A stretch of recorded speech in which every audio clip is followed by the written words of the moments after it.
পটুয়াখালী ৩ আসনে স্বতন্ত্র প্রার্থী হাসান মামুনের বিরুদ্ধে আচরণবিধি লঙ্ঘনের অভিযোগে কারণ দর্শানোর নোটিশ বা শো কজ দিয়েছে নির্বাচনী অনুসন্ধান ও বিচারিক কমিটি।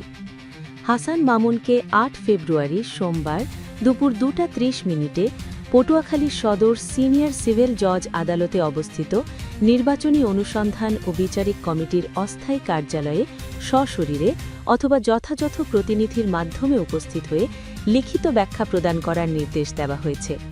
৩ ফেব্রুয়ারি এই নোটিশ জারি করা হয়।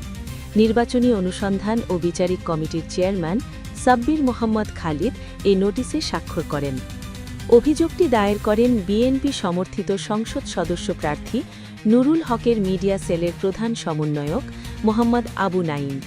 তিনি ২ ফেব্রুয়ারি লিখিত অভিযোগ দাখিল করেন।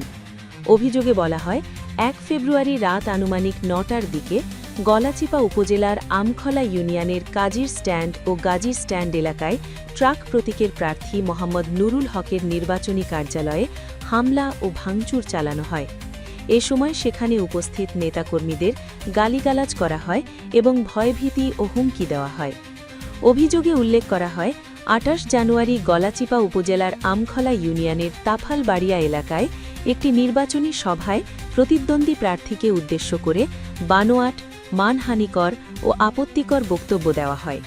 এসব কর্মকাণ্ড নির্বাচনে রাজনৈতিক দল ও প্রার্থীর আচরণ বিধিমালা ২০২৫-এর ৬-এর ক ও ১৫-র ক ধারার পরিপন্থী।